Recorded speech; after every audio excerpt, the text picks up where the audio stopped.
Olá, muito boa tarde, ou muito boa noite a todos. Sejam bem-vindos a mais uma sessão nesta nossa semana de workshop BIM, promovido aqui por esta parceria entre a E2D500 e a nosso BIM. Muito obrigado a todos por estarem presentes. Hoje connosco temos o professor Silvio Kimura. O professor Silvio Kimura é arquiteto, urbanista e mestre em design pela Universidade de São Paulo e é um especialista em soluções BIM.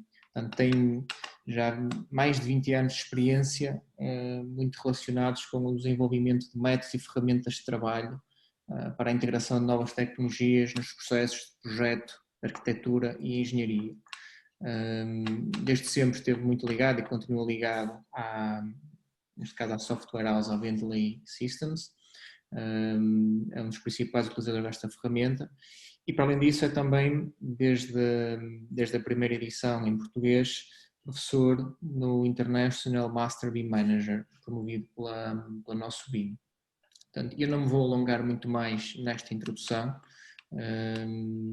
Passo de imediato a palavra ao professor Silvio Kimura para que nos faça então aqui a sua apresentação, hoje centrada ao tema o BIM na engenharia. Professor Silvio Kimura, muito obrigado, boa noite e até já. Já voltamos no seguimento para o nosso debate. Até já. Obrigado, Daniel. Até que já adiantou bastante minha apresentação, não preciso falar sobre mim tanto assim.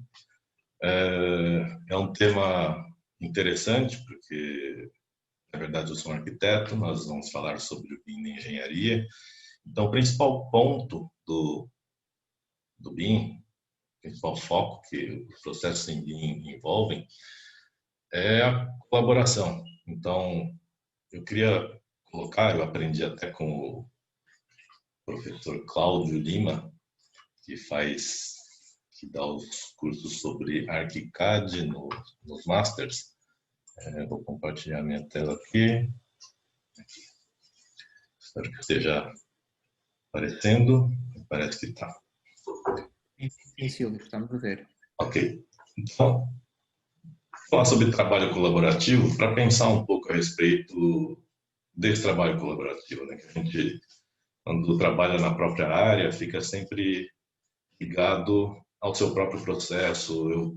Se eu quiser um projeto de arquitetura, eu entendo dos meus problemas, das minhas necessidades, que os outros projetistas são os outros e não me interessa o que eles estão fazendo. Aliás, interessa que quando eles devolvem o projeto eu tenho que compatibilizar e fica um projeto que não é, no fim das contas, colaborativo, é um projeto pulverizado. Tá? Então, pensando um pouco, fazer uma engenharia reversa do BIM, mas que no fundo é um design thinking. Eu gostaria de pensar sobre onde podemos chegar com o BIM. Então, um pouco sobre o que é o assunto. Trabalho colaborativo usando o processo BIM, ferramentas de CAD entendido como as ferramentas de modelagem, tem que atender às necessidades de pessoas de disciplinas diferentes que têm conhecimentos e habilidades diferentes, ou seja, skills, né? Sabe alguma coisa de software, mas não sabe de projeto, ou o contrário, sabe muito de projeto, mas não conhece de software. Empresas diferentes, projetistas, né? Dentro de um mesmo empreendimento ou de um projeto com diferentes regras, processos, objetivos, enfim, legislação.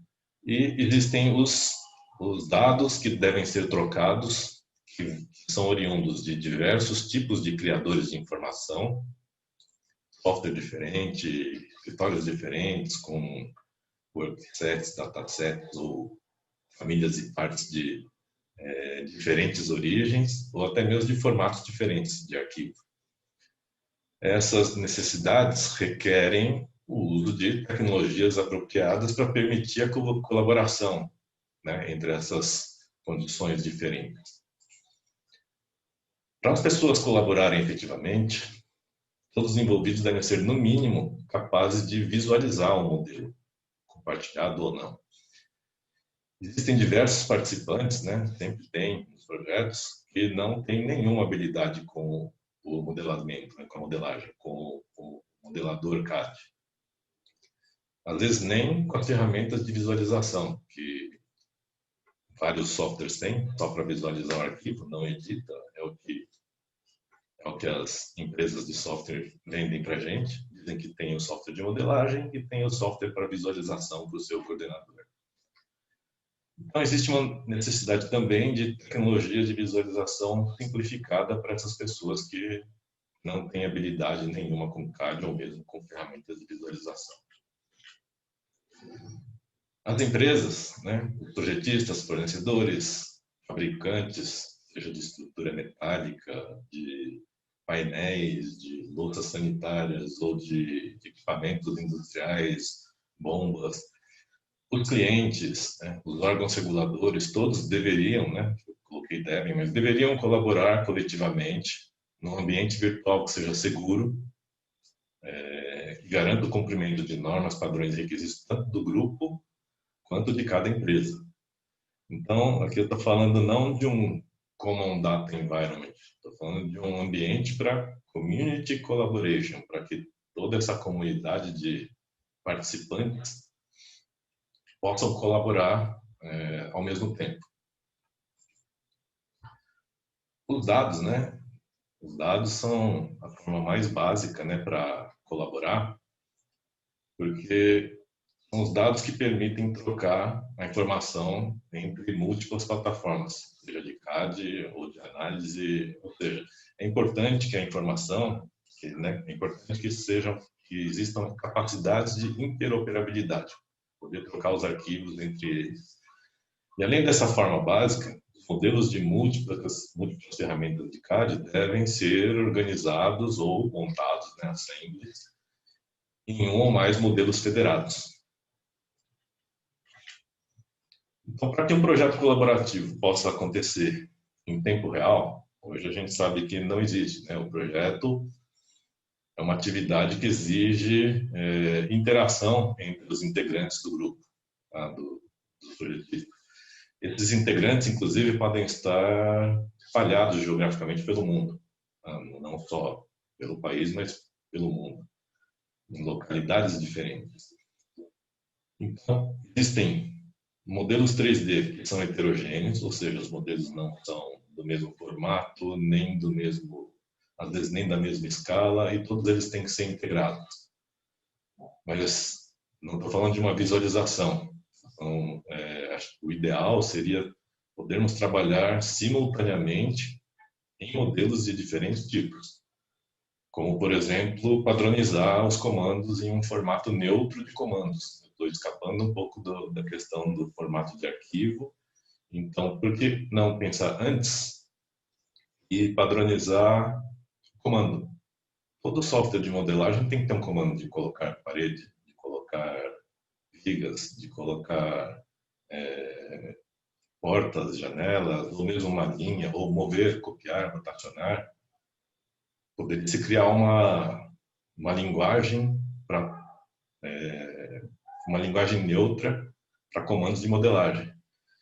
E levando em conta que esses modelos vão ter que ser sincronizados, porque eles podem estar armazenados em localidades diferentes, talvez seja necessário um mecanismo de tradução entre esses sistemas de modelagem, entre os softwares de modelagem, para automatizar o processo de tradução. Isso aí talvez seja um pouco complicado o entendimento, eu deveria talvez me alongar um pouco em outra discussão, mas usando esses comandos que eu estava propondo ali anteriormente, de neutral modeling command,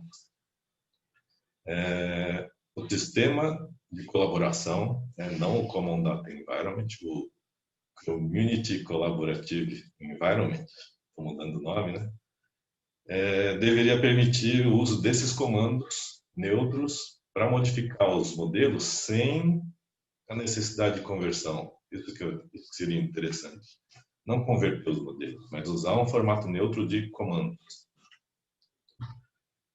Portanto, os modelos 3D deveriam ser só um repositório para essa troca de dados. Cada um tem o seu formato, mas as informações podem também vir de outros usuários. não sei como se estrutura um sistema desses.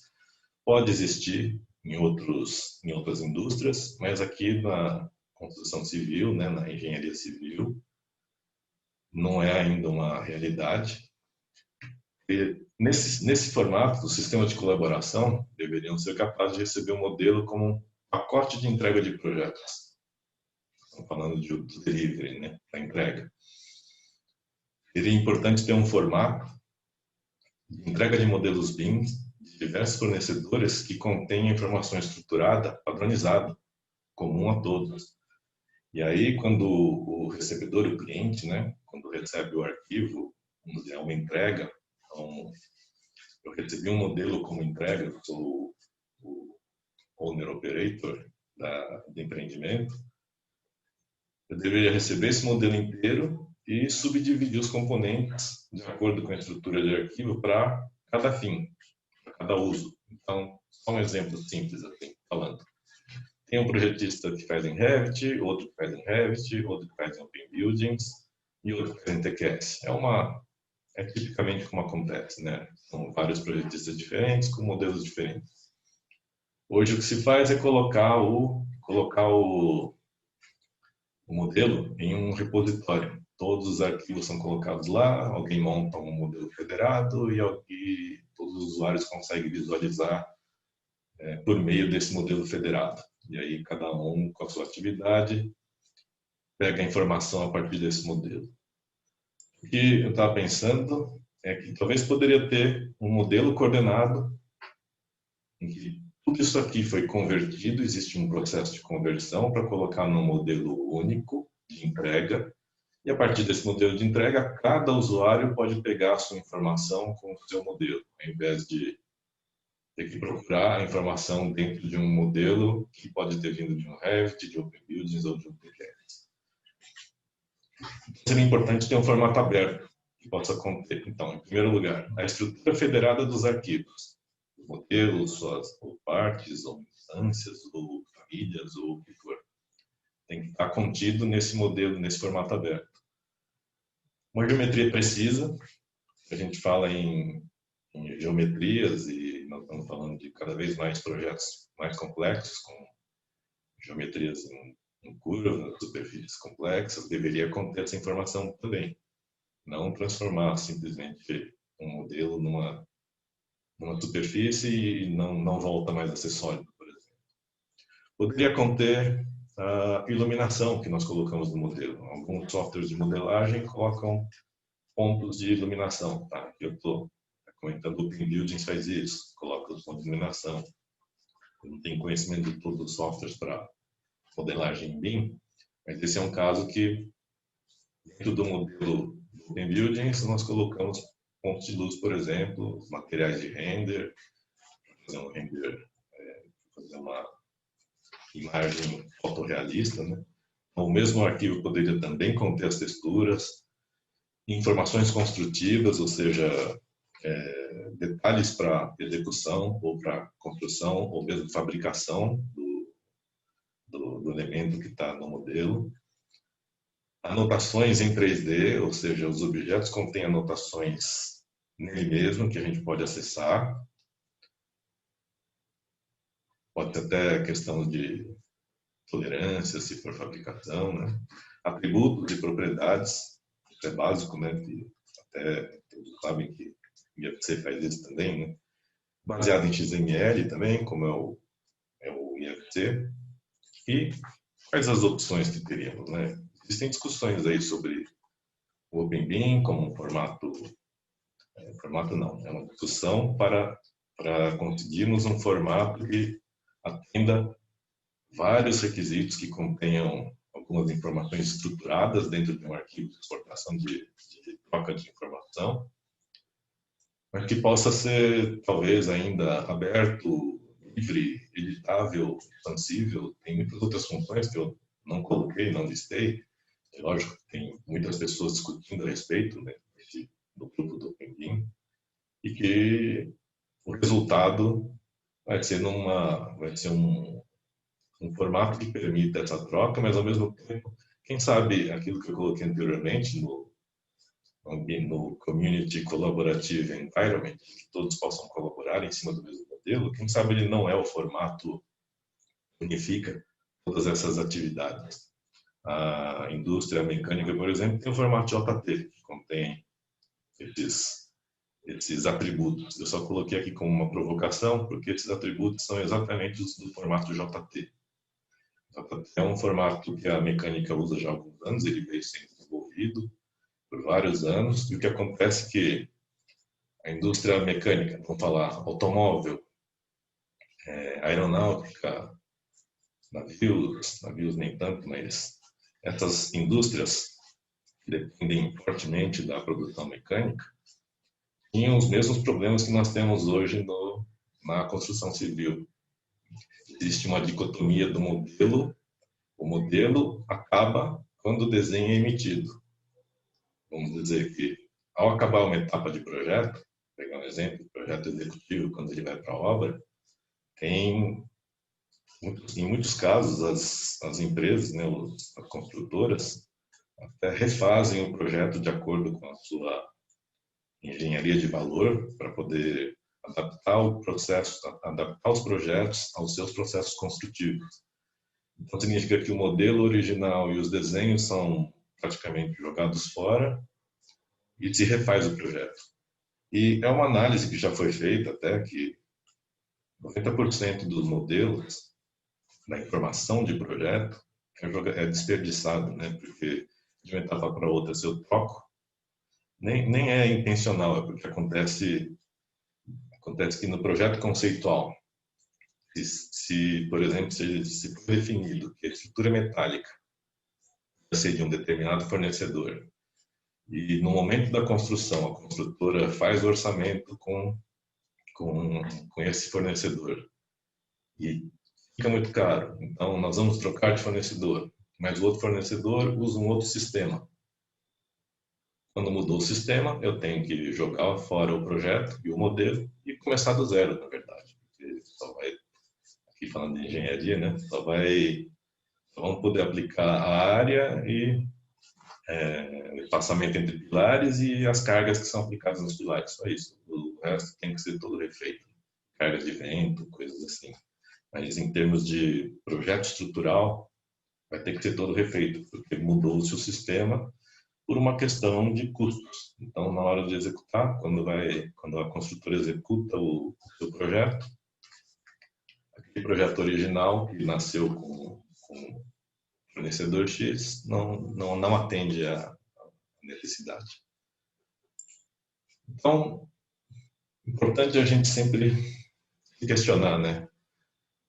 Será que no BIM nós chegamos já ao limite das ferramentas atuais? Porque de toda a discussão que aconteceu até agora, nós percebemos que, pelo menos é um elemento de esclarecimento, as ferramentas BIM, atualmente, elas simplesmente automatizaram o processo de desenho, para fazer desenho.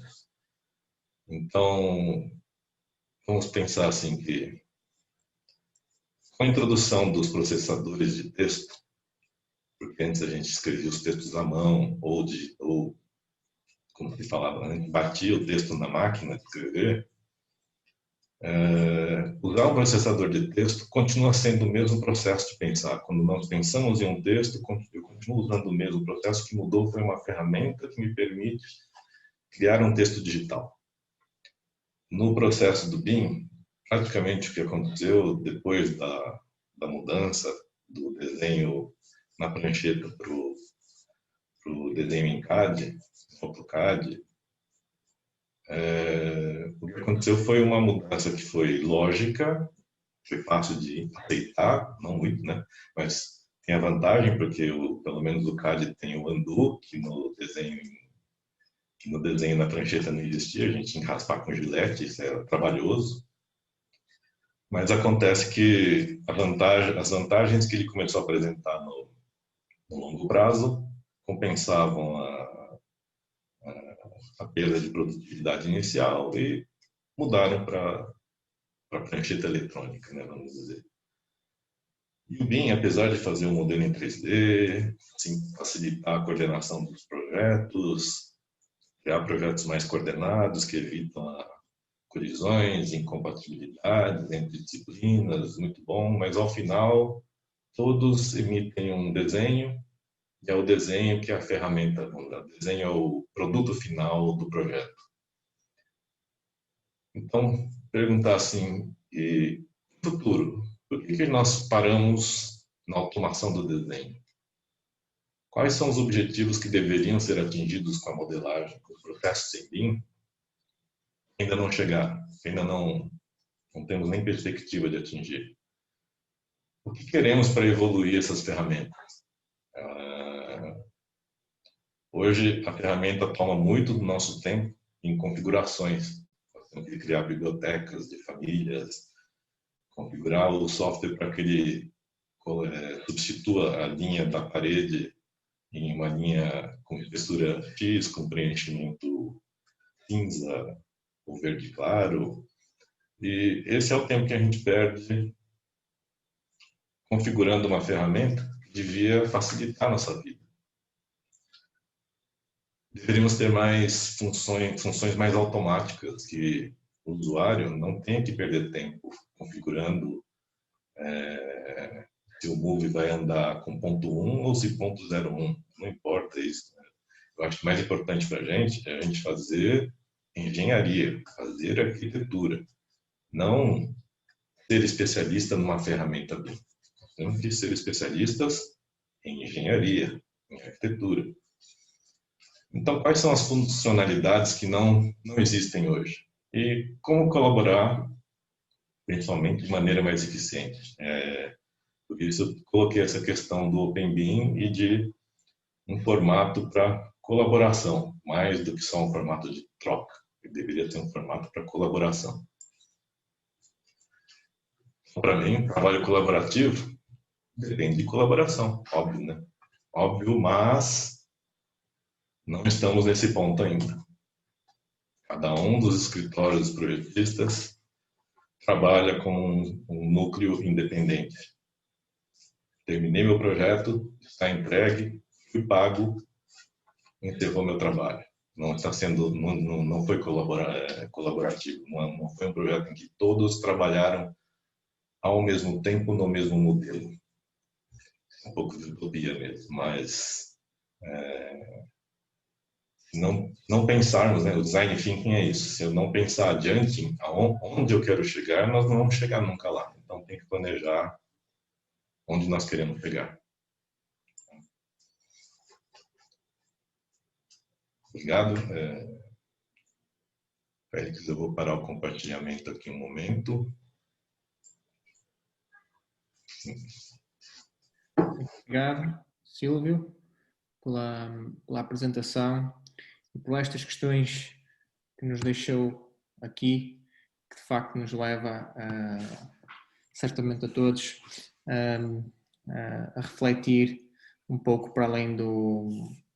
Irei eu, obviamente, todos nós sabemos ou temos presente que é o conceito do BIM e aquilo que são as suas potencialidades, a sua abrangência, mas de facto essa reflexão de estamos ou não a colaborar como devíamos e a tirar, ou para não usar a palavra deveríamos, ou utilizar antes a palavra como poderíamos. Estaremos nós realmente a tirar partido do BIM em pleno.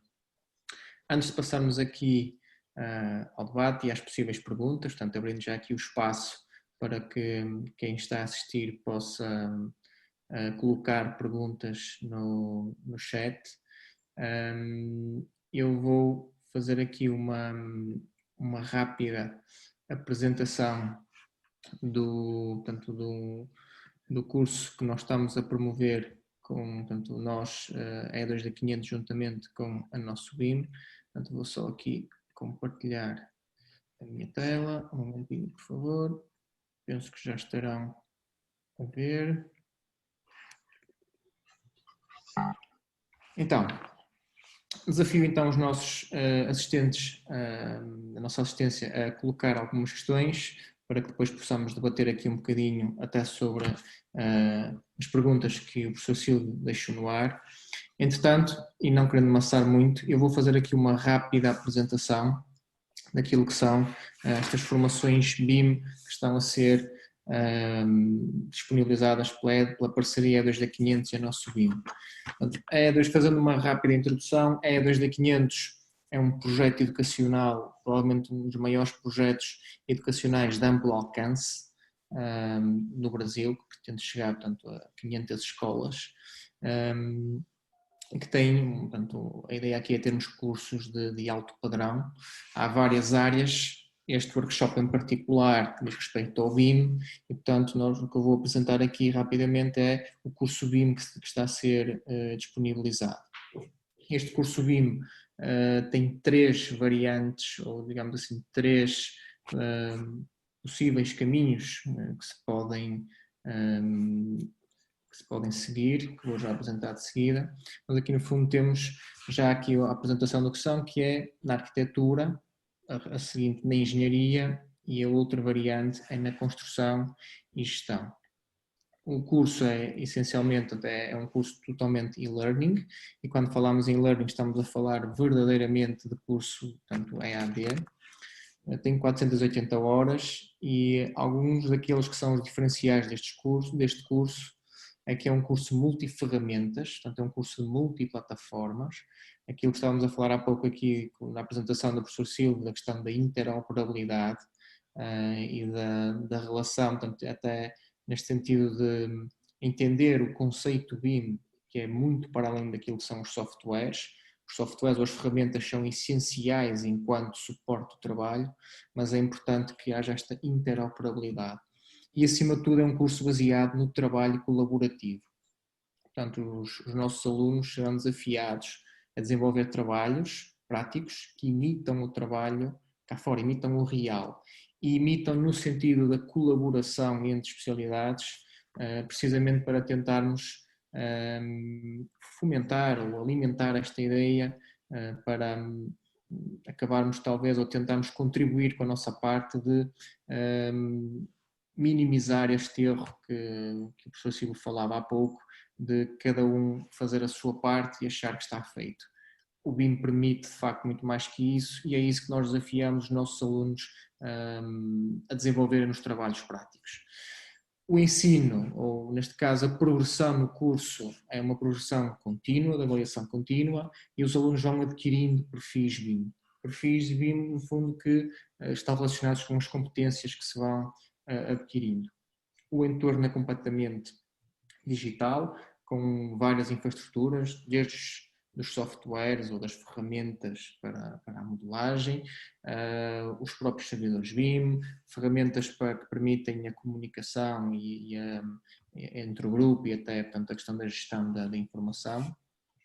O corpo docente é de experiência mundial altamente reconhecida, então estamos a falar de profissionais, não estamos aqui a falar de profissionais em termos de apenas de tutorização de um determinado software, não, estamos a falar de profissionais do setor AEC, do setor da arquitetura, da engenharia e da construção, que de facto entendem o que é o BIM, são pesquisadores, investigadores no BIM, pessoas que no seu dia-a-dia trabalham verdadeiramente em BIM, do ponto de vista daquilo que é a sua metodologia realmente e aquilo que é o conceito BIM, e não apenas pessoas que se dedicam a executar determinado trabalho sempre com a mesma ferramenta.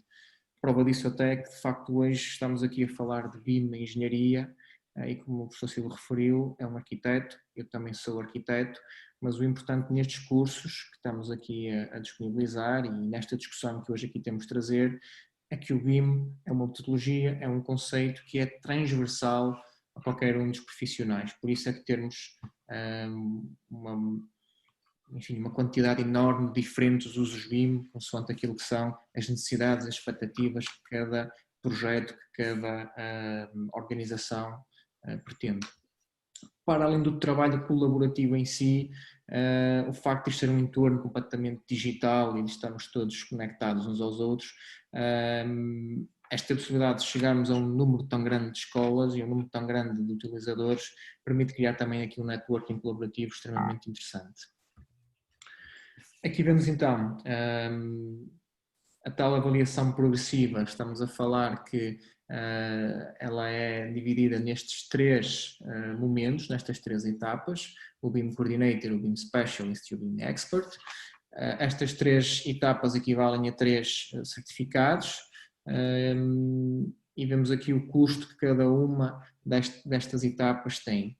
Portanto, elas podem, vemos aqui o BIM Coordinator, por exemplo, pode ser parcelado até 6 vezes, o pagamento é feito, portanto, no real, na moeda brasileira, portanto, não temos aqui qualquer risco em termos de variação de câmbio. De todos os modos, isto é informação genérica, teremos depois todos os canais que os interessados poderão entrar em contacto e terão todos os esclarecimentos quanto a estas questões. Passando agora para aquilo que é esta avaliação contínua, ou esta contínua aquisição de conhecimentos, de competências que levam a atingir cada um destes perfis.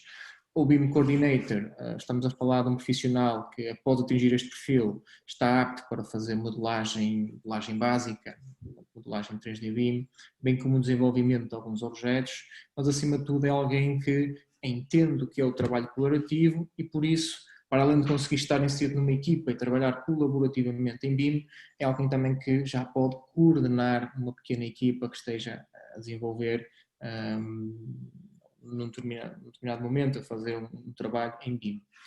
Segue-se o perfil BIM Specialist e aqui o BIM Specialist é alguém que já tem um domínio avançado em termos de modelagem, para além de que já tem domínio para a gestão da informação que leva depois à própria gestão e publicação da documentação e juntamos aqui a questão de alguém que já entende e domina as questões da interoperabilidade entre as várias ferramentas, bem como do ponto de vista daquilo que são os fluxos de informação entre as várias especialidades, os vários profissionais ou os vários especialistas inseridos no projeto. É também aqui que vemos onde aparecem algumas diferenças naquilo que são as tais 3 variantes que vimos anteriormente, enquanto que no BIM na arquitetura temos questões como, por exemplo, a programação visual e a parte do planejamento e dos quantitativos. No BIM da engenharia introduzimos disciplinas como a parte das estruturas e das instalações e o BIM na gestão e na construção entramos aqui com questões relacionadas para a preparação e fabricação, o planejamento também. Enfim, uma vez mais reforço que estamos aqui a falar de cursos para quem quer entender o BIM, quem quer perceber o que é o conceito BIM, por isso é que também são cursos multiplataforma e abrindo assim muito rapidamente um outro pormenor do curso, para não estar aqui a estender muito, há trabalhos que os alunos terão que desenvolver em 2 plataformas diferentes em simultâneo, precisamente nesta lógica de os alunos entenderem que o BIM é um conceito, uma metodologia de trabalho que se suporta nas mais variadas e diversas ferramentas e, portanto, nós podemos fazer a mesma modelagem em distintos softwares, em distintas ferramentas. O importante aqui é utilizarmos a metodologia da maneira correta. O terceiro perfil que os nossos alunos, possíveis alunos, podem atingir é o perfil BIM Expert.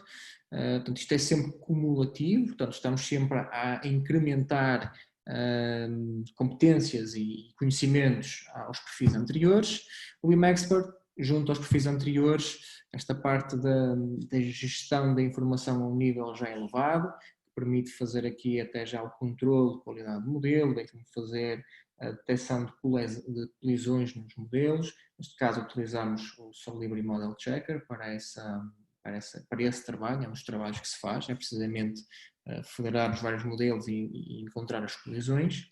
Para além disso, neste BIM Expert, para atingir este perfil, os alunos são desafiados a desenvolverem um BIM Execution Plan, um BEP, passando, portanto, adquirindo conhecimentos como a implementação, como é que se entende a organização, quais são as fases do projeto, quais são os níveis de desenvolvimento, questões de normalização, de guias e de protocolos, enfim, bem como depois o controlo da qualidade.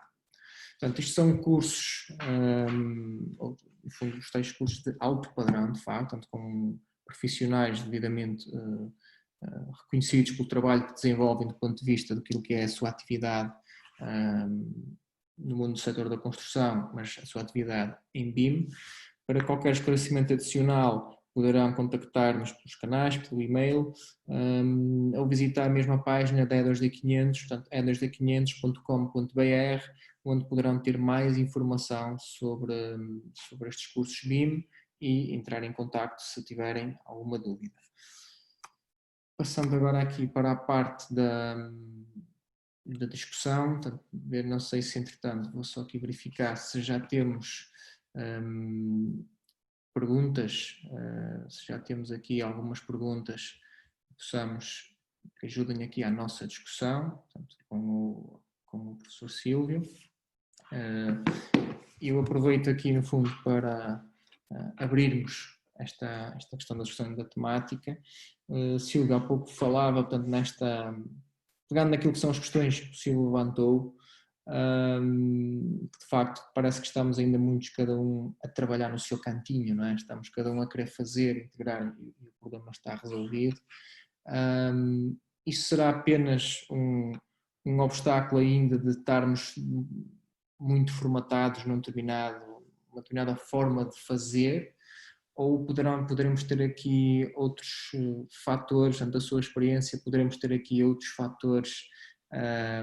Será que é o medo da mudança? Ou seja, toda a gente olha para o BIM e isto de facto permite-me ser mais rápido no meu trabalho, mas depois há aqui algum receio em dar o passo seguinte para estarmos devidamente coordenados. Será por aí, porque cada um quer ter apenas rapidez na sua parte e tem depois o medo dessa mudança ainda mais fundamental, ou poderemos ter aqui outros fatores? Na sua perspectiva, o que é que pode estar aqui, no fundo, a causar esse entrave? Mas não é curioso, assim como nos projetos de engenharia, pelo menos eu me deparo com vários aqui, assim, das projetistas de engenharia, e eles calculam o preço do projeto em pranchas, em número de folhas. Quando você está pensando em número de folhas, você está pensando na emissão final, que é aquele produto final que sempre foi feito assim, que a empresa calcula o custo de uma prancha pelo número de horas que o projetista ou o estagiário vão despender para fazer o desenho, né, em si. Antes era na mão, né, se calculava no tempo da produção de um desenho, que era bem artesanal, era muito bonito mesmo. E hoje, por que continuamos calculando? Continuamos não, mas por que eu ainda vejo essa prática, né? A conta que é feita no papel de pão, ali rapidamente, para saber quanto custa um projeto, para ter uma ideia. A maior parte dos projetistas ainda pensa um pouco na questão de quantas folhas eu tenho que entregar. 100 folhas. 100 folhas a R$100 cada folha, ok, R$10.000. A conta que ele acaba fazendo. Por quê? Porque sempre foi assim. Porque ele não pensa diferente. Ele não tem métrica, talvez, para fazer. Então, está faltando ferramentas para avaliar suas métricas de desempenho em termos de produção de desenhos, para saber que no final de um mês um projeto custou isto e outro custou aquilo, por conta de horas despendidas por funcionário, por projetista. É uma forma de pensar, não sei.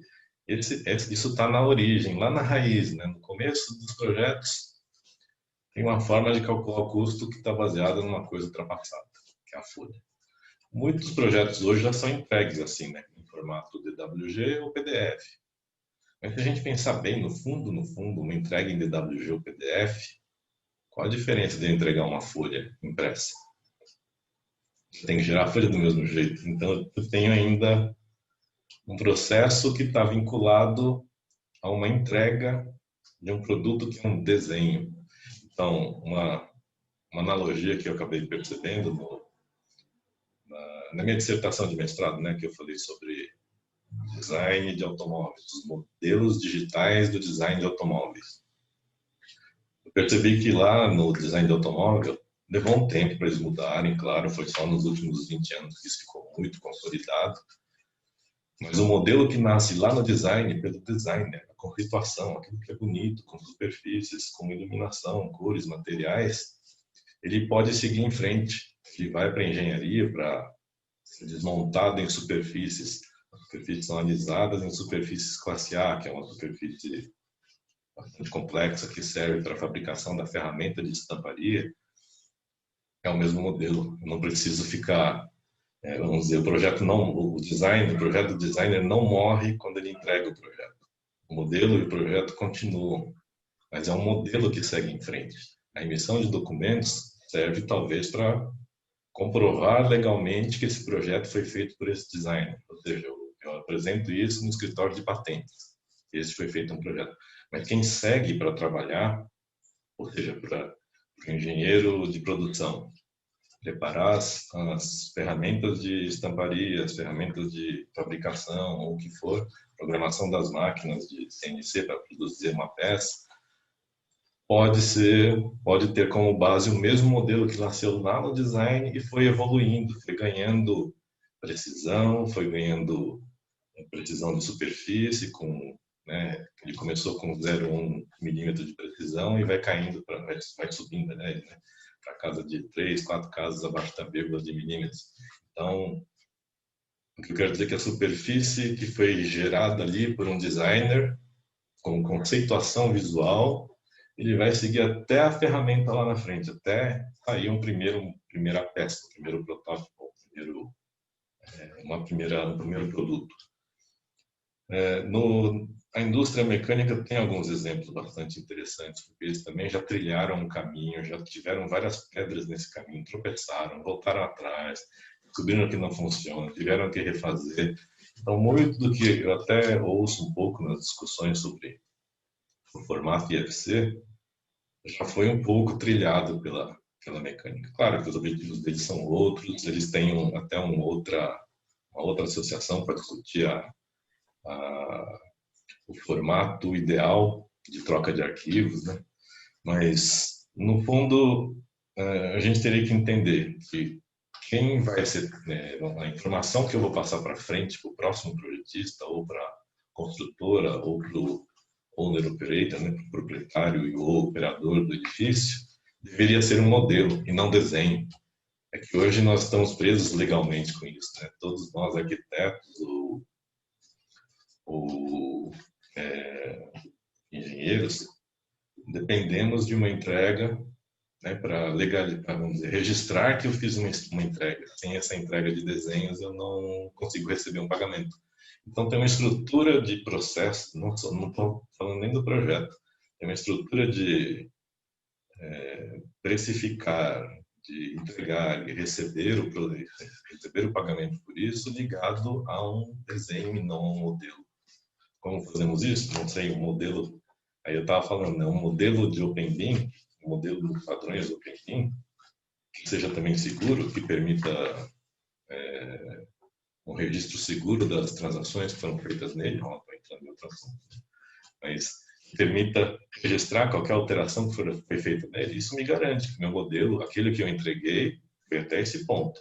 Daqui para frente foi outra pessoa que editou. Está registrado no modelo todas as alterações até o fim, né? Talvez esteja faltando só um pequeno passo para chegar nesse formato, porque já temos a tecnologia, já temos o conhecimento, só precisa padronizar, né? Precisamos padronizar. Né?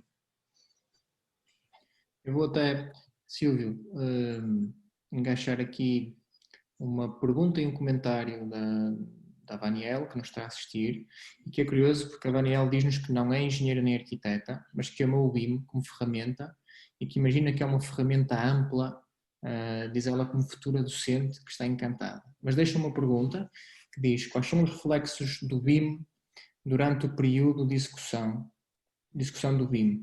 Pois no projeto é inegável que é imprescindível. E eu aproveitava até, Silvio, para alimentar aqui a nossa conversa sobre esta questão, porque é inegável que a complexidade da construção, em geral, também aumentou. Portanto, hoje temos uma diversidade de disciplinas ou de especialidades que há uns anos atrás, ainda que já existissem, talvez não fossem tão pensadas previamente ou planeadas. Portanto, a questão da manutenção do edifício após a sua conclusão era algo que se fazia quando o edifício assim precisasse ou quando começasse a dar problemas. A questão do controle, por exemplo, qual é o impacto que o edifício tem no ambiente, desde a sua construção até à sua demolição, é? O ciclo de vida do edifício, também é algo que se começou a colocar mais recentemente, não é? Algo relacionado com a questão do impacto ambiental, tudo isso. até mesmo aquilo que são os erros de projeto, as omissões, né? Portanto, os problemas que surgem durante a obra e que se resolviam em obra, o planeamento, tudo isso, o controle de custos, é algo que também aumenta com a complexidade que a construção tem hoje. Será que também é por aí que temos, ainda assim, ainda que grandes organizações, grandes projetos, será também por isso que há algum medo à mudança? Este ter que mudar, de facto, o modo de encarar a construção como algo que já não é, ok, fazer um edifício acabou. Não, é preciso pensar tudo o que está antes de começar a construção e o que vai ser depois do edifício estar construído. Estaremos também a falar que o nosso setor, enquanto arquitetos, engenheiros, paisagistas, não sei qual é a profissão da Vaniel, mas porque a construção diz respeito à sociedade em geral. Será que há aqui também algum receio a esta mudança ainda mais profunda? De pensar a construção como algo que até possa de algum modo transcender, porque o BIM abre-nos, nós podemos analisar quase tudo numa construção com o BIM. Controle de custos, a parte ambiental, ou seja, é definir exatamente num projeto o ponto onde eu quero chegar, né, ter um promotor que entenda de facto qual é, onde quer levar o seu projeto, o que é que quer fazer, e depois o problema do costume, que é quanto é que está disposto a pagar por isso também, não é? Pois é, né? Mas é até covardia, porque você é um BIM manager, você tem uma visão global do assunto. Mas, assim, se nós pensarmos assim no pequeno, no projetista, ele fez um investimento em uma ferramenta porque acreditou que essa ferramenta ia resolver os problemas dele. Ferramenta, não falei de processo, falei ferramenta.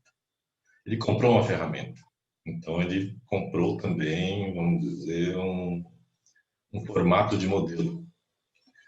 A estrutura de informação desse modelo está vinculada à ferramenta, porque a ferramenta faz assim e pronto. E aí, quando queremos, por exemplo, pensar lá na frente, eu quero esse modelo para manutenção, operação e manutenção. Mas o projetista fez um modelo com um grau de detalhamento e informação que só cabe para a extração daquele desenho do projeto dele.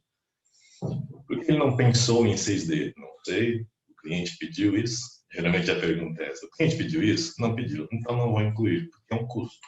Claro, vamos dizer, quanto mais informações incluímos no modelo, mais tempo despendemos em cima dele, mais caro no final ele se torna. Não que as pessoas ainda estão medindo o custo de um modelo, né? Ainda se pensa no custo do projeto como um todo. Mas o custo de um modelo está intrínseco, está incluído nele essas horas de trabalho. Então, até coloquei lá, mas sempre que a gente vai num novo cliente, eles nos pedem alguma coisa relacionada a BIM, e a primeira pergunta é: para que serve esse modelo? Para que servirá esse modelo? Você quer esse modelo ou não quer esse modelo? Porque se o próprio cliente não quer o modelo, os requisitos dele são meus, eu faço como eu quiser. Não vai caber nem informações de 6D, nem informações de quantitativo do modelo, porque ele não pediu. Mas supondo que ele pediu, ele quer lá na frente, ele pensou grande, eu quero usar esse modelo para operar a minha fábrica. É custo, claro. E aí, claro, eu também tenho que perguntar o limite. Tem que ter um limite. Se fala, eu quero tudo, você quer comprar o mundo. Eu posso fazer um modelo do planeta Terra. Quanto tempo vai levar, não sei. E quanto custa, também não sei. Tem que fazer a conta. Talvez nunca termine, né? Isso é um problema, né?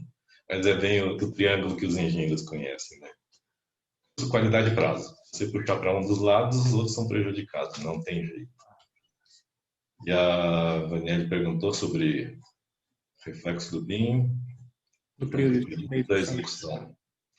O período da execução do BIM, eu não entendi bem a pergunta, tá? Mas é que BIM, na verdade, são processos. A gente não chama de BIM como uma ferramenta. São vários processos, que não é só o projeto também, né? Envolve planejamento. O planejamento também podemos dizer que é um projeto, né? Mas são processos de trabalho que envolvem projeto, que envolve colaboração, que envolve atividades que envolvem muitas pessoas pensando em prol de um mesmo assunto. Ainda um pouco da engenharia, pensando, já que está falando que não é engenheira, de fato, o processo de BIM pode ser feito podemos fazer uma analogia com vários outros processos.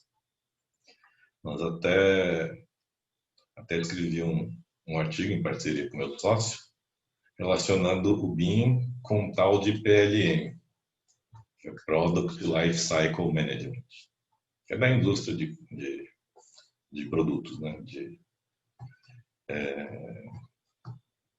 Fizemos uma analogia em que os termos são simplesmente um nome, uma convenção. Se a gente troca nos artigos que dizem sobre PLM ou sobre BIM, troca a palavra BIM por PLM ou PLM por BIM, todo o texto continua com o mesmo sentido e é aplicável nos dois campos, tanto da construção civil quanto da indústria. Então, não é só esse, claro, existem outros conceitos por aí, existem vários processos, então, muito provavelmente está ligado à questão de gerenciamento de projetos, né? Ao PMI, né? Está ligado realmente ao gerenciamento, deve estar ligado nesse ponto. Quando envolve mais de uma pessoa para fazer um projeto que é complexo, que tem que ser subdividido, o processo BIM se aplica, né? Muda a questão da ferramenta, porque dependendo do processo, as ferramentas do BIM não vão se aplicar, claro. Espero ter respondido a pergunta. Temos aqui também uma pergunta, Silvio, do Paulo Andrade, em que ele pergunta: o 2D para representar ideias e ser utilizado como referência para construção ou montagem existe antes dos papiros. Você acredita que um dia este 2D vai deixar de existir? Apenas o modelo bastará? E se sim, quanto tempo levará para chegarmos neste ponto? No meu mestrado, que foi lá em 2013, eu pesquisei ferramentas de conceituação. Porque o projeto de design de automóvel é feito hoje usando primeiro no Photoshop, faz um desenho em 2D. Antes era feito no papel, mas é feito hoje em Photoshop. Na prática é um 2D digital, né? Continua sendo. Mas eu listei algumas tecnologias futuras, no qual eu coloco a mão em frente à câmera, faço um gesto e tenho uma superfície e vou moldando a superfície no espaço. Então eu faço um modelo em clay, né, modelo em argila, faço um modelo tridimensional com curvas complexas, curvas que eu defini, é só fazendo gestos. Puxa aqui, transforma numa curva baseline, faz o arredondamento, faz um alisamento, faz um furo, defino que aqui passa uma abertura, tudo com gestos. Eram tecnologias que estavam sendo desenvolvidas em universidades para substituir o clay no futuro. Eu não acredito que vai substituir o modelo final, né, do desenvolvimento de um automóvel. O modelo físico final tem que existir em escala para 1. É o único modo de verificar se num espaço aberto os reflexos, luzes, a superfície como você pensou está correto. Mas toda a conceituação inicial que exigia criar um modelo para cada etapa, um modelo para cada opção, é caro construir um modelo, pode ser feito digitalmente e o designer teria que se acostumar a uma outra forma de modelar, né? Até então ele só fazia no papel o traço em desenho, mas agora ele está livre, ele estaria livre, né? Para usar uma ferramenta que entende a sua intenção no gesto. Eu quero uma curva assim. E a superfície aparece para ser trabalhada. Então, a tecnologia, eu acho que hoje já existe. Falta talvez um ajuste ou que seja vendido para alguma software house para ser incluso em algum software de desenvolvimento, do design. Então, hoje nós temos, às vezes eu uso tablet não o tablet que hoje todo mundo carrega com um celular, mas tablet era uma mesa digitalizadora que antigamente a gente usa uma caneta que é usada para traçar. Hoje eu consigo, se eu quiser, tem que ser treinado, né? Porque exige um pouco de habilidade. Assim como a gente, quando aprende a escrever com uma caneta comum, aprende a habilidade de desenhar, eu tenho que aprender a habilidade de usar uma ferramenta digital, no qual essa ponta é só uma ponta de plástico, é um sensor. Quando eu traço numa tela ou numa superfície específica, ele entende meu gesto. Eu tenho que praticar para que o gesto seja exatamente aquilo que era a minha intenção. Isso é uma coisa. Outra coisa é a conceituação de projetos na engenharia, porque na engenharia não é dessa forma, né? A gente não, na engenharia eu entendo que ninguém fica fazendo formas orgânicas para tentar depois construir um pouco inverso, né? Acho que eu pelo menos percebo que a engenharia tenta ser o mais otimizado possível, então reto ortogonal é o melhor. Se precisar mudar um pouquinho, aí o arquiteto resolveu fazer com a curva e não foi com esquadro, né? Apesar de que tem um case aqui para mostrar, um viaduto aqui em São Paulo que não tem praticamente nenhuma superfície reta, todas são curvas. Eu já mostro aqui, então. Daqui a pouco eu mostro, né? Então. Pode preparar, Silva, o compartilhamento. Enquanto eu respondo aqui a uma questão do Filipe. O Filipe pergunta se existe algum requisito para se matricular na formação e se é possível abordar um pouco mais a dinâmica dos trabalhos de grupo.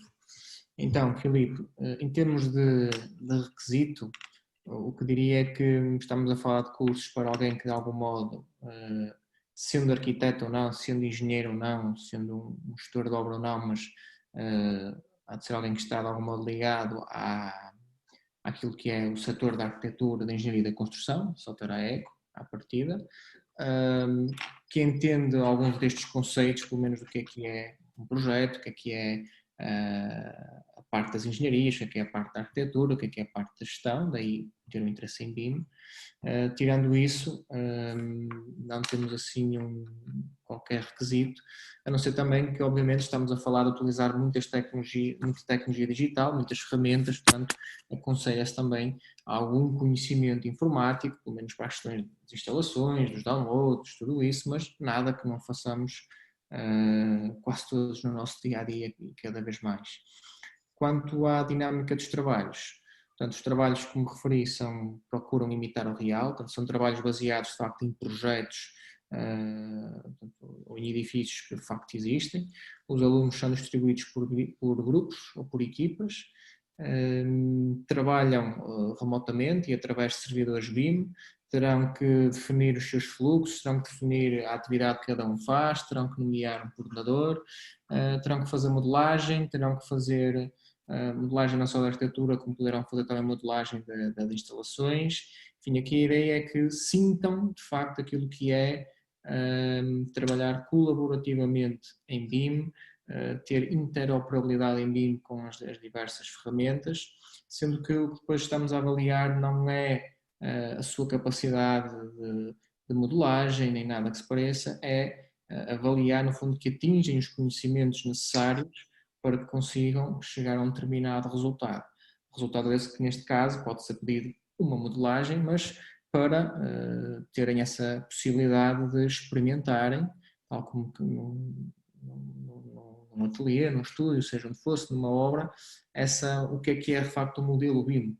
Portanto, uma modelagem que está repleta de informação que nós entendemos que queremos colocar para uma determinada necessidade que se seguirá.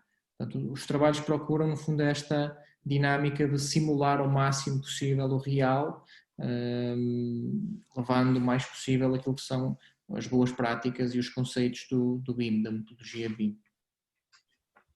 Sim, Silvio, quer partilhar então esse exemplo e, entretanto, também depois vamos caminhando para o fim da sessão, já passamos um bocadinho até. O que eu acho interessante no trabalho colaborativo é que nós, professores, avaliamos uma parte, tem um modelo, claro, a gente olha o modelo como ele foi desenvolvido, mas nós analisamos como foi a desenvoltura, né, em relação ao trabalho colaborativo, com quem comunicou, como foi comunicado, respondeu, participou, desenvolveu, é muito próximo do que acontece na realidade. Então, na verdade, é um laboratório. É ali que é o momento de ajustar as atitudes perante um trabalho colaborativo, né? Então, é muito interessante como é desenvolvido. Eu estou compartilhando um site, depois eu coloco aqui no chat o link para ele. Nós vamos, não sei que há uma expectativa de que eu fale alguma coisa relacionada ao que todo mundo já conhece, Revit, ArchiCAD ou Open Buildings, mas aqui nós estamos falando de uma empresa alemã que fez um projeto no Brasil de um viaduto. Isso aqui é um viaduto que liga a Avenida Juscelino Kubitschek com a Marginal Pinheiros, em frente ao Shopping JK. Provavelmente foi feito em 2013, deve ter a data aqui em algum lugar. Foi desenvolvido pela W Torre. Isso aqui é a compensação, né, da W Torre em relação ao ser polo gerador de tráfego. Então, a companhia de tráfego da Prefeitura de São Paulo exigiu a construção desse viaduto como uma forma de desafogar um pouco o trânsito em frente ao shopping. E o que nós podemos perceber é que eles fizeram um projeto no qual não existe uma superfície que seja igual a outra para poder usar um tipo de forma deslizante para que seja feito de forma modular, né? Foi feito um tipo de curva com um tipo de ajuste nas superfícies que a W Torre, na época da contratação, acho que deve ter tido problema, porque em Revit isso aqui seria uma grande dor de cabeça. Fazer em ArchiCAD eu não sou especialista, acho que o Daniel Félix pode falar melhor, mas tem muitas superfícies curvas nessa estrutura para ser modelado, fora o projeto de armadura também, né, para fabricação. Em Open Buildings, a gente até modelaria a superfície, mas não seria capaz de passar disso. Para o projeto de detalhamento, de execução, para fabricação das formas e componentes internos, realmente seria trabalho de um bom escritório de engenharia aqui em São Paulo. Não vou dizer que não tem sim. Poderia ser feito? Poderia. Por que a W Torre contratou uma empresa alemã para fazer isso? Não tenho ideia, deve ser uma questão da empresa a ser perguntado. Mas aí o software em questão que eles usaram aqui como caso para ser discutido é um software da Siemens Software. Siemens, a maior parte das pessoas conhece como fabricante de equipamentos elétricos ou de equipamentos médicos, mas quem sabe que a Siemens é um fabricante de software e que pode ser usado no mundo BIM? Acho que pouca gente está aqui ligado a esse mundo conheça. Acho que só quem conhece mecânica sabe que a Siemens faz um software que é chamado NX. NX é uma evolução de vários softwares do mercado para automotivo e aviação que no fim, chegou num ponto, né, tá aqui, Siemens NX, em que eles conseguiram fazer todo o projeto desse viaduto em BIM. Porque o ponto que eu acho bastante complexo para qualquer projeto é um projeto de navio. Um navio é um edifício flutuante, né? Ele fica na água e tem todas as complexidades de um edifício de grande porte, né? Acho que os edifícios mais complexos que nós podemos citar seria hospital, aeroporto, que tem não só a arquitetura em si, mas tem instalações, né, tem as utilidades de diversos tipos que têm que ser distribuídas nos espaços que geralmente são pequenos para distribuir. E ainda tem um problema de engenharia estrutural aqui que envolve o navio andar por mares. Então ele pode dobrar para baixo ou dobrar para cima, dependendo da onda, como ele passou por uma onda. E isso edifícios em geral não fazem, dinamicamente falando. Talvez façam, aí o professor José Carnini pode até falar essas questões, porque envolvem análise estrutural, mas geralmente o projeto de um navio nós podemos sim comparar com o edifício, porque tem as mesmas fases de projeto, tem os mesmos itens de complexidade, de divisão de atividades, de projetos, subprojetos, vários projetistas envolvidos, muitas análises que têm que ser feitas, mas no fim parece ser realmente um grande edifício, tirando a questão de ser curvo, apesar de que muitos dos projetos hoje estão saindo com formas bastante curvas, né? Radid, coisas assim, que tem umas superfícies no edifício que são bastante complexas, mas que, no fundo, eles enxergaram um mercado que era suprido por algumas outras empresas de software. A Dassault faz o CATIA, que fez alguns projetos também, mas não é também especialidade deles fazer todo o projeto do navio. Mas o fluxo, né, é o mesmo. Existe um inicial, existe uma compartimentação, ou seja, a gente faz o layout inicial, juntamos tudo numa forma para ver como fica, coloca na estrutura, a estrutura tem que ser analisada para ver se ela fica de pé, se suporta a carga, junta tudo, faz aqui chama de arranjo, né? Mas cria o conjunto geral do edifício e está pronto para análise de viabilidade, para ver se pode ser construído ou não, então dali partimos para o projeto básico.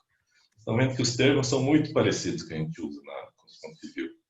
E, na verdade, é mesmo, porque são fases de projeto, em que o projeto é uma espiral de desenvolvimento. Quanto mais andamos nas espiras, mais complexo ele vai se tornando, até que nós terminamos o projeto. E, vamos dizer, o edifício ou o produto é construído e entregue a alguém que vai operar. Tá? Então, por isso, essa informação eu vou deixar aqui no chat para acesso desses artigos. Aí vocês podem ler com calma depois. Mas, essencialmente, então, aqui essa questão que eu queria colocar, tentando evitar ficar preso naqueles softwares que a gente sempre conheceu que fazem BIM. Nem é verdade que eles são, vamos dizer, eles não são BIM, né? Na verdade, eles são a parte de todo um processo, pode ser até vamos dizer, o início, a partida de um projeto que constitui o modelo 3D, mas eles não comportam todo o processo BIM, são uma parte. Eu vou colocar aqui no chat, aproveitando para ver se tem perguntas, né, Daniel? Sim. De facto, os softwares hoje em dia, eu vi até que a Bentley tem uma nova ferramenta, por exemplo, para análise de tráfego pedestre, correto? Uma Sim. coisa assim, mesmo para analisar, portanto, estamos a falar no fundo para termos informação, que depois se pode refletir em viadutos, em termos de transporte, não é, daquilo que for a necessidade. Portanto, de facto, é um ponto interessante que os softwares são o suporte, seja para a modelagem, seja para a resolução do problema ou para identificar o problema. Estamos já um bocadinho para além da hora. Silvio, muito obrigado por esta sessão, pela disponibilidade de estar aqui connosco. Agradeço a todos os assistentes, também a todas as pessoas que estiveram a participar neste evento. Relembro que para quem tem alguma questão mais ou está interessado, alguma dúvida dos cursos que estão neste momento a ser promovidos pela parceria E2D500 e nosso BIM, podem visitar o site da e2d500.com.br, onde poderão encontrar informações adicionais ou encontrar os contactos para que possam enviar as vossas dúvidas, enfim, ou se estiverem interessados para que possam ser contactados. Silvio, mais uma vez, muito obrigado por esta apresentação e por este debate. Agradeço uma vez mais a todos os participantes e relembro que, como isto é uma semana ligada, portanto, a esta questão da discussão do BIM, esta semana de workshops BIM, amanhã teremos mais uma sessão. Portanto, começamos na segunda-feira com o BIM no Brasil e no mundo. Na terça tivemos o BIM na arquitetura. Ontem tivemos o BIM no setor público. Hoje o BIM na engenharia. E amanhã, estava aqui a tentar relembrar-me quem é que amanhã, agora esqueci-me, peço desculpa, não me recordo qual é o tema que teremos amanhã. Estou aqui até a pedir auxílio ao meu colega Daniel Monteiro, que está aqui no background, mas amanhã, amanhã teremos o tema, portanto, para encerrar a gestão BIM. Portanto, será o tema de encerramento desta semana de workshops em BIM. Portanto, a todos, muito obrigado e relembro para os que estiverem interessados, amanhã teremos então a última sessão, portanto, as inscrições estão abertas. De qualquer das formas, todas estas sessões depois estarão disponíveis no YouTube para que possam ser visualizados para quem não teve possibilidade de assistir em direto, on live. Muito obrigado a todos. Silvio, deixo tempo para também se poder despedir e até à próxima. Agradeço também a oportunidade para falar um pouco, para divagar um pouco sobre ideias de BIM. Espero ter contribuído com ideias diferentes, um pouco além do que a gente está acostumado a conversar aqui, né? A gente sempre fala de ferramentas, né? Hoje eu tentei fugir um pouco do assunto e vamos falar um pouco, vamos pensar um pouco mais do que é o BIM. Está faltando ir além e saber até onde nós vamos chegar. Porque se eu perguntei sobre onde nós queremos chegar, eu também não sei. Acho que a gente tem que discutir e ir pensando, ter ideias para poder ter claro qual é o objetivo no fim das contas, né? Então agradeço a oportunidade e estou à disposição para as perguntas, que hoje deu algum problema, né? O pessoal não conseguiu acessar, eu estava ouvindo aqui. Tivemos algum problema de acesso, mas acho que eles devem ouvir a gravação e mandar perguntas depois para vocês, né? Obrigado. Obrigado, Silvio. Obrigado a todos. Boa noite e até uma próxima. Obrigado, boa noite. Boa noite, obrigado.